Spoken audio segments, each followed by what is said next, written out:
Alors, l'enjeu du livre de Tamara est d'illustrer l'importance du temps de la grossesse sur les interactions précoces parent-bébé, vous l'avez compris, et sur le devenir de la femme en particulier, puisqu'elle a beaucoup travaillé, elle l'a dit, et ça a été dit aussi juste avant, sur les jeunes femmes anorexiques et boulimiques.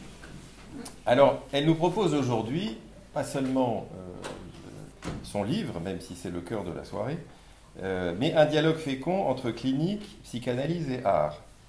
Alors, ma présence ici est probablement liée à ma triple activité de clinicien. Alors, moi, je ne suis pas psychanalyste, je suis psychiatre d'enfants,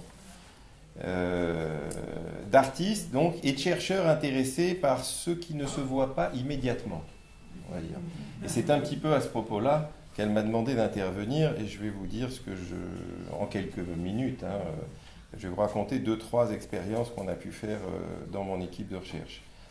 Donc elle nous propose un parcours chronologique où dialogue, fantasme, rêve, expérience corporelle, expérience de transformation, expérience bien entendu interactive, et ça commence même avec le fœtus, avec les premiers mouvements du bébé, c'est bien raconté d'ailleurs dans un des chapitres.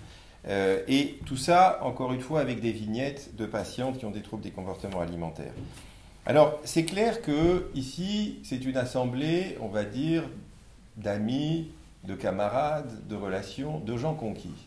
Mais comme vous le savez, quand on évoque fantasmes, rêves, etc., ça réveille énormément de scepticisme aussi.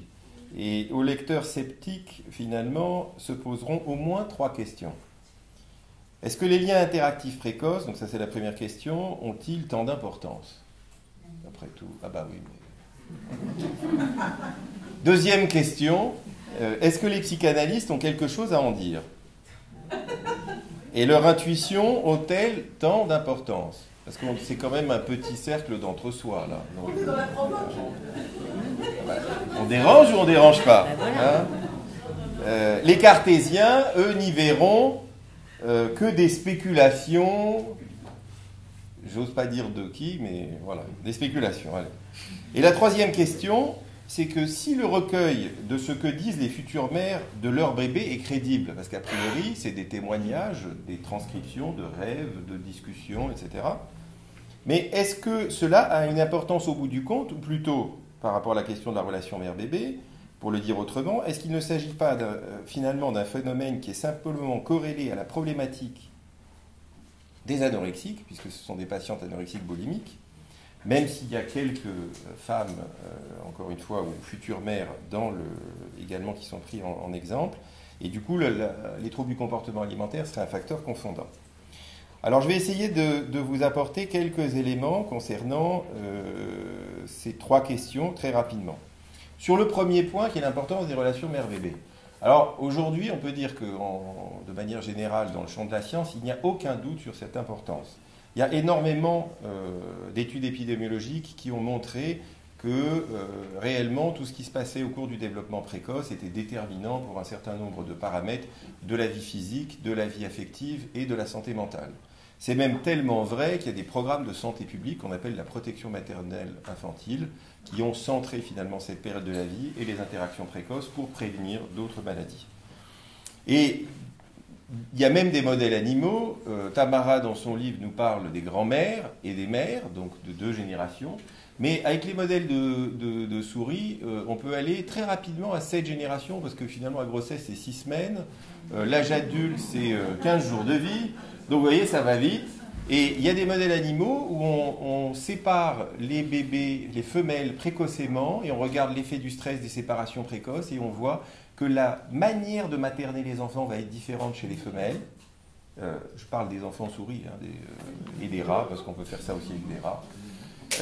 Et ça se transmet de génération en génération. C'est absolument indépendant du patrimoine génétique. Ça a été démontré même dans des souris clonées. Et donc, on a une transmission transgénérationnelle, indépendamment du patrimoine génétique, par les configurations de maternage. Alors vous allez me dire, est-ce qu'une souris a un inconscient? Alors je dirais les choses autrement, est-ce qu'une souris a une conscience? Et finalement, le problème de l'humain, c'est plutôt qu'il est très concerné par ce qu'il dit consciemment et qu'il en oublie puisque c'est inconscient, le rapport avec son autre monde intérieur. L'autre élément, c'est qu'on a découvert depuis que ces transmissions passent par des mécanismes épigénétiques, et que dans ces mécanismes épigénétiques, vous avez des marquages, encore une fois, des molécules d'ADN, mais qui ne sont pas génétiques, c'est d'où le terme épigénétique. Mais vous avez aussi une hormone qui est très importante, qui est l'ocytocine, qui est l'hormone finalement du lien, et qui va finalement réguler tout ça. Alors ce qui est intéressant avec l'olfaction, si on prend un point de vue phylogénétique justement, c'est que l'humain, l'espèce humaine, par rapport aux espèces animales et aux mammifères, qui soient d'ailleurs nos cousins les primates non humains ou les plus petits mammifères comme les rongeurs, nous avons perdu énormément de récepteurs olfactifs à l'ocytocine. Mais on en a développé ailleurs. Si bien qu'on a des interactions précoces mère-bébé qui sont beaucoup plus multimodales, qui passent par le toucher, qui passent par le son, qui passent par le regard, mais qui passent aussi par l'odeur. Et beaucoup d'ailleurs des phénomènes olfactifs et des transmissions olfactives sont non conscientes. En fait, Dolto, elle est tombée sur une des traces encore conscientes. Mais en fait, maintenant, on fait plein d'expériences, par exemple dans des séances comme celle-là, vous avez des gens qui envoient des phérormones dont on n'a pas conscience et qui voient comment les comportements sont modifiés par la présence de ces phéromone dans l'atmosphère. Bref. Et rappelons quand même, c'est une femme qui n'a pas été citée précédemment, mais que la première à avoir eu des intuitions de cet ordre, c'est quand même Selma Freyberg avec son concept de Ghost in the Nursery. Alors, deuxième question. Donc sur la première, vous avez compris qu'il y a énormément de données, je ne détaille pas parce que ça serait trop long. Deuxième question, c'est finalement, est-ce qu'il y a une pertinence à avoir une écoute analytique? Alors, pour ne pas avoir l'air d'être un exclusif fan des psychanalystes, je voudrais quand même rappeler très brièvement que les psychanalystes se sont complètement gourés dans l'autisme. Ils ont... Si, pardon, je le dis et je l'assume. On reprendra les débats si vous voulez en off. Ils se sont complètement gourés dans l'autisme parce qu'ils ont culpabilisé ces malheureuses mères d'enfants autistes. Ben bien sûr que si. Monsieur. Et on sait aujourd'hui quelle est l'origine de cette erreur. C'est que, en fait, à l'époque où c'est sorti, en fait, on ne connaissait pas bien, justement, la puissance des interactions des précoces. Et en fait, on sait maintenant, parce qu'on a étudié avec une équipe italienne, des films de bébés qui sont devenus autistes, parce que maintenant on fait plein de films avec les téléphones, avec les trucs, donc c'est très facile, on a des bases de données de bébés qui sont devenus autistes et qui ont été filmés à une époque où personne ne savait qu'ils étaient autistes. Et même quand on les montre à des experts, ça ne se voit pas immédiatement.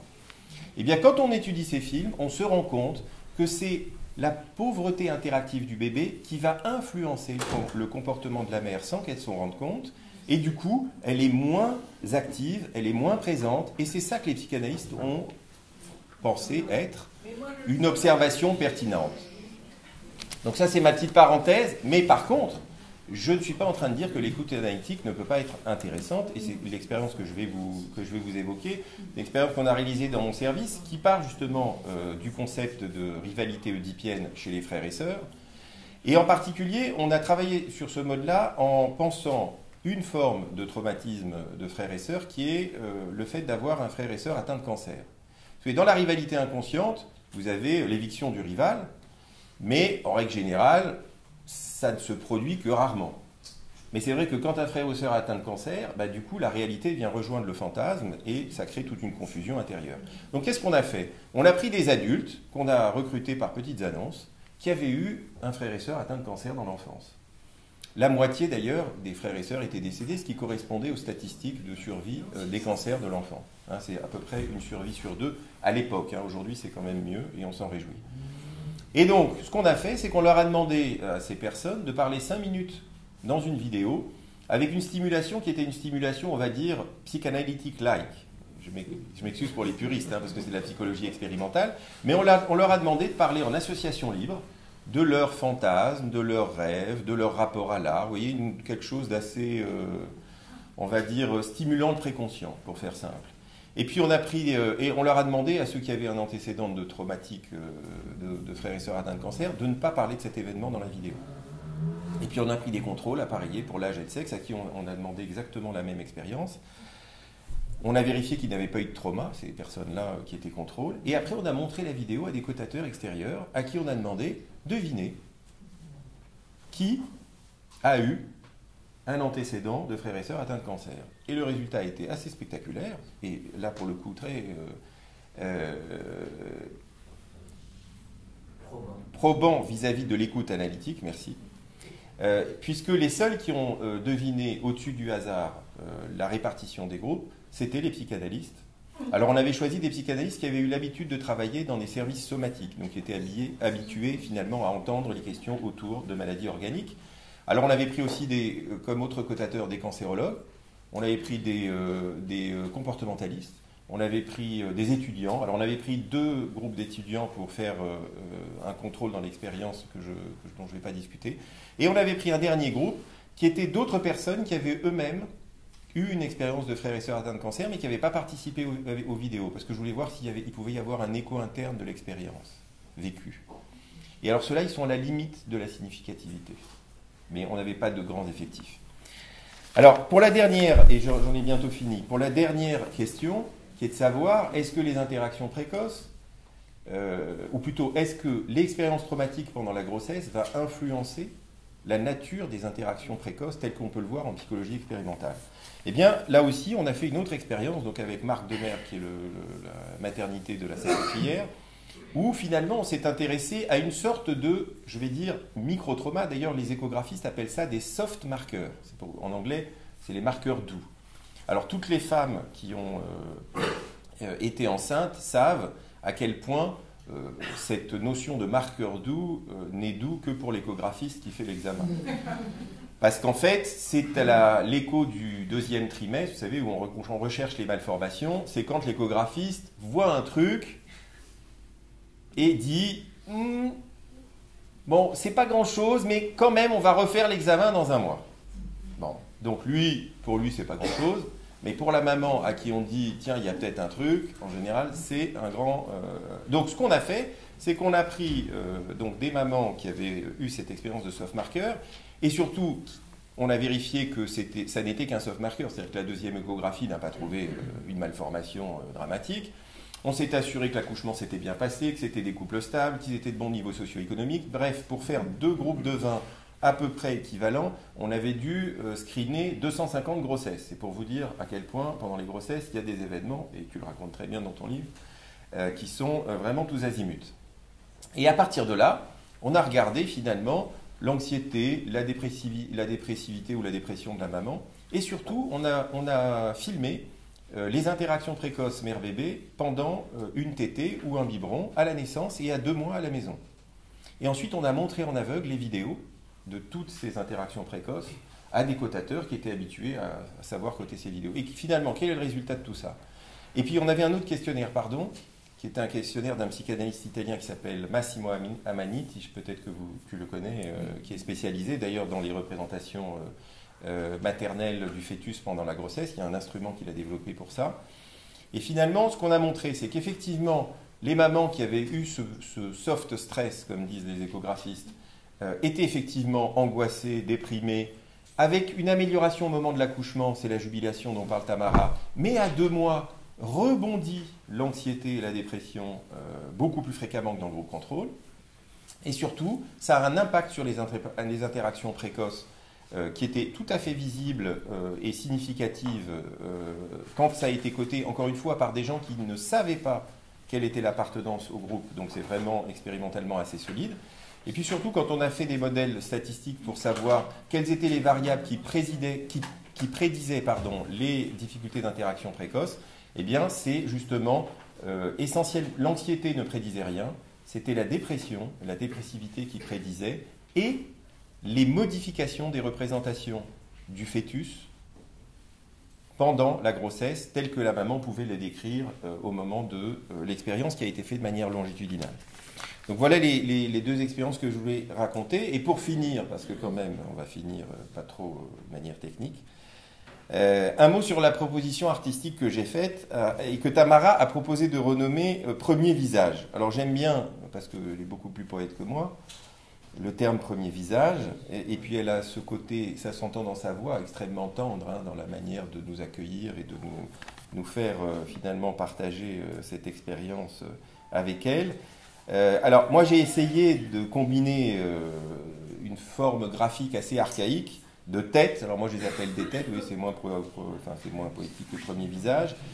Avec un regard écarquillé comme la découverte sur le monde, parce que c'est un petit peu ça pour moi le bébé. Et donc de combiner ce dessin un peu archaïque avec un dessin qui est creusé dans la terre, qui a pris une empreinte d'écorce de pin, là en l'occurrence, mais ça aurait pu être autre chose. L'empreinte ici, c'est l'effet de la trace laissée par l'expérience de vie, trace toujours présente par devers soi, même quand l'objet n'est plus là.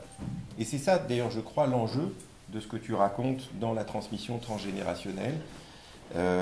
C'est aussi ce que l'on retrouve quand on écoute le discours d'un certain nombre de patients dont l'effet de trace surgit même quand l'objet ou le trauma n'est plus là. Donc je vous souhaite une bonne lecture et une bonne visite de l'exposition.